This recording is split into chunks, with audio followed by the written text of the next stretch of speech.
Maria Kesaritomeni, O Kyrios metasu, Evloimeni si eniexi, Kevloimenos, Ho karpos tis Kylias su Jesus, Haia Maria miter teu, prosequi per himon ton hamar tolon, nin ke niora tutanatu himon. Amin. Salam damai sejahtera saudara-saudaraku yang terkasih, pencinta firman Tuhan. Berjumpa kembali dengan Bible Learning with Father Joseph. Saudara-saudaraku, apa kabar Anda hari ini? Masih penuh semangat dalam Tuhan, dalam nama Yesus. Saudara-saudaraku, seingat saya sudah ratusan kali bertanya, apa kabar saudara?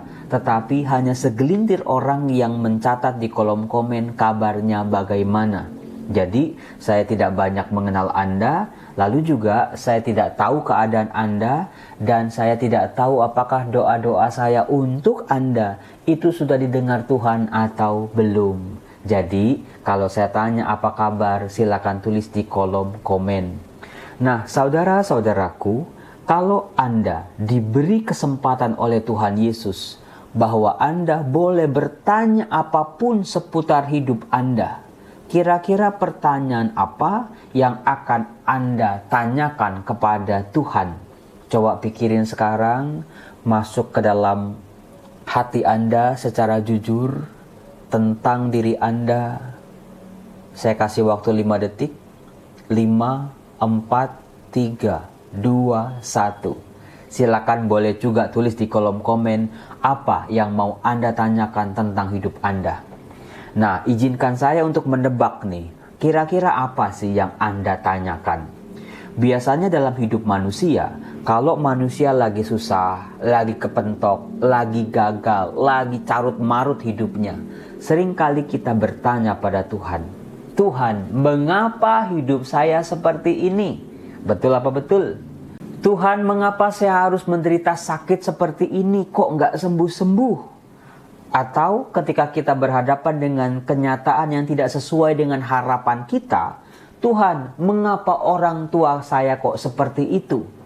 Tuhan, mengapa anak-anak saya yang sudah saya didik dengan penuh dedikasi, kok setelah besar kok seperti ini?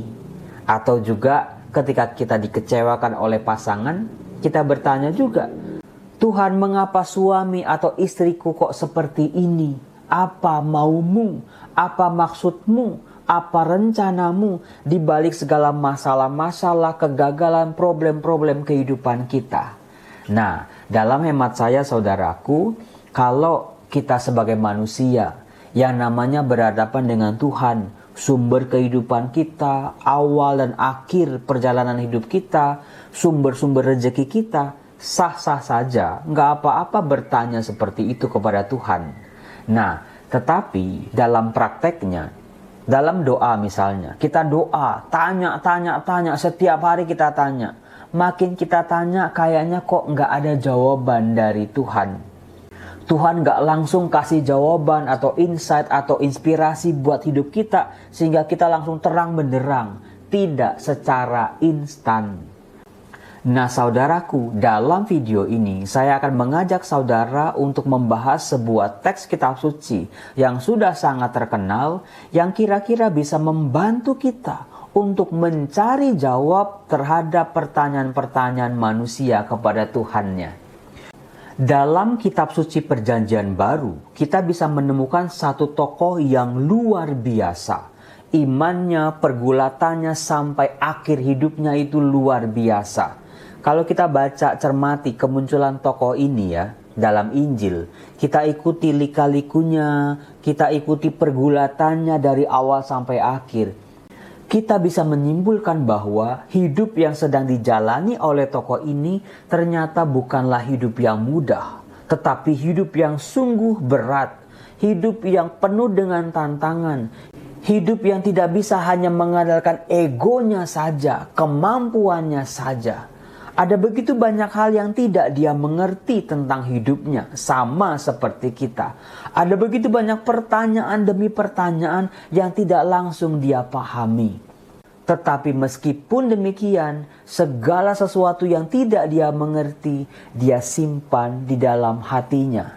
Dalam hatinya dia bergumul. Dalam hatinya dia mencari jawab.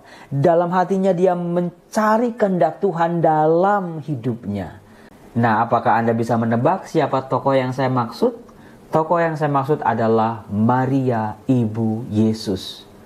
Ah Romo, tahu dari mana Bunda Maria itu sering bertanya sama seperti kita? Nggak percaya silakan lihat Lukas bab 1 ayat 29. Begitu didatangin malaikat Gabriel, "Salam hai engkau yang dikaruniai, Tuhan menyertai engkau." Dikatakan apa? Maria terkejut mendengar perkataan itu lalu bertanya di dalam hatinya, apa arti salam itu? Jadi kita bisa melihat nih wajah kita. Ternyata Bunda Maria, tokoh yang luar biasa ini juga mengawali perjalanan hidupnya bersama Allah dengan sebuah pertanyaan, bahkan juga dengan sebuah keterkejutan. Apakah pertanyaan Maria selesai sampai di situ? Ternyata tidak. Begitu malaikat menjelaskan tentang rencana Allah yang melibatkan Maria dalam rencana besar Allah ini, Maria juga bertanya untuk kedua kali. Anda bisa lihat di ayat 34.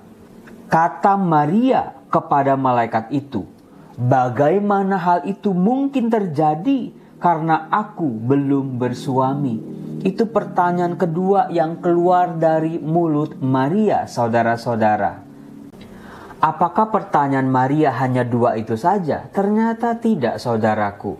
Kita masih bisa menemukannya di Lukas bab 2 ayat 48. Konteksnya ketika Yesus hilang di bait Allah, Maria dan Yosef mencari, lalu bertemu dengan Yesus di bait Allah. Pada saat itu Maria juga nggak ngerti. Maria bertanya kepada Yesus begini, katanya, "Nak, mengapakah engkau berbuat demikian terhadap kami? Bapamu dan aku dengan cemas mencari engkau." Lihat saudara-saudaraku yang terkasih, ternyata ada 3 pertanyaan Maria tentang hidupnya, tentang jalan hidupnya, tentang rencana Allah yang tidak langsung dia pahami. Maria bertanya, Maria mencari tahu, Maria mencoba memahami kehendak Allah meskipun tidak mudah. Nah, tetapi saudara-saudara, kalau kita balik ke Lukas bab 1, di Lukas bab 1 kita bisa melihat ternyata Maria bukan hanya pribadi yang bertanya saking sulitnya jalan hidup yang harus dia terima, rencana Allah yang tidak dia pahami, tetapi Maria juga mampu mengambil sikap iman. Seringkali kita menyebutnya dalam bahasa Latin fiat voluntas tua. Ada dalam Lukas bab 1 ayat 38. Inilah sikap batin Maria yang diambil oleh Maria di awal perjalanannya menjadi ibu penebus. "Sesungguhnya aku ini adalah hamba Tuhan. Jadilah padaku menurut perkataanmu itu." Dengan sikap batin yang seperti ini, ternyata Maria sudah sejak awal menundukkan dirinya di hadapan kehendak Allah. Rencana kehidupannya, keinginannya, impiannya semua dibuang jauh-jauh. Dia bukan hanya menundukkan dirinya di hadapan Allah, tapi dia menyatukan kehendaknya dengan kehendak Allah. Itulah fiat voluntas tua. Terjadilah padaku Tuhan menurut kehendakmu. Dengan sikap batin seperti inilah kita bisa melihat mengapa Maria mampu pada akhirnya mengikuti perjalanan Yesus putranya. Ketika di Kana, Yesus bertanya, "Mau apakah daripadaku ibu? Waktuku belum tiba." Kata-kata Yesus ini juga susah untuk dicerna oleh Maria. Tetapi Maria sudah punya sikap batin. Dia tidak bertanya lagi. Kemudian juga ketika Maria mau menjemput Yesus di sebuah rumah, Yesus berkata apa? "Siapakah ibuku? Siapakah saudara-saudaraku?" Pernyataan Yesus ini juga susah untuk dipahami oleh Maria. Dan yang paling susah adalah ketika Maria berdiri di bawah salib Yesus. Mengapa anakku, putra Allah, sang penyelamat harus wafat di salib seperti ini? Tetapi untungnya Maria sudah punya sikap batin, fiat voluntas tua. Apapun yang terjadi, yang terpenting adalah kehendak Allah, bukan kehendakku. Dengan sikap batin fiat voluntas tua, pada akhirnya Maria mampu menjalani, menemani, menyelesaikan tugas yang dia terima dari Allah sampai selesai. Jadi fiat voluntas tuanya Maria adalah senjatanya Maria yang mau ditularkan, dibagikannya kepada kita yang juga murid-murid putranya. Maka saudara-saudara, kalau ada begitu banyak pertanyaan-pertanyaan dalam diri kita bisa ambil sikap batin seperti Maria. Fiat voluntas tua, terjadilah padaku menurut kehendakmu Tuhan, karena kehendakmu yang terbaik untuk kehidupanku. Saudara-saudara, mari di bulan Mei ini kita semakin berdevosi kepada Maria. Kita berdoa melalui Maria. Kita bisa punya teladan, pola hidup yang luar biasa, yaitu Maria dengan sikap batinnya fiat voluntas tua. Mari saudaraku, di akhir video saya mengajak saudara untuk berdoa salam Maria sekali lagi dalam bahasa Yunani kuno. Kyrie Maria kesaritomeni, o Kyrios metasu, ευλογημένη si ενίεξη και ευλογημένος ο καρπός της κοιλίας σου Ιησούς. Αγία Μαρία Μητέρ Θεού, προσέκει περ χειμών των αμαρτωλών, νυν και εν η ώρα του θανάτου χειμών. Amin. Kyrie Maria, che charitomeni,